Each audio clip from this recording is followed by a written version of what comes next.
এই সেই জুলেখা যাকে মানুষ ভূত ভেবে ভয় পাইত, তাকে নিয়ে যখন ৭১ টিভি শো বিভিন্ন গণমাধ্যমে নিউজ প্রচার হয়, আমাদের মানবিক সহযোদ্ধা চট্টগ্রাম থেকে আলহাজ শামসুল হক ফাউন্ডেশনের সম্মানিত চেয়ারম্যান নাসির উদ্দিন ভাই বিষয়টা দেখে এবং এই পরিবারের সাথে যোগাযোগ করে, ৭১ টিভির সাথে যোগাযোগ করে, আমার সাথে যোগাযোগ করে।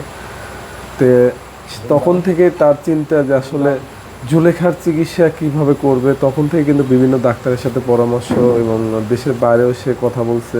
তো সেই সুবাদে চট্টগ্রাম থেকে কিন্তু আজকে দেখার জন্য নাসির উদ্দিন ভাই এই জুলেখার বাড়িতে সিরাজগঞ্জে আসছে।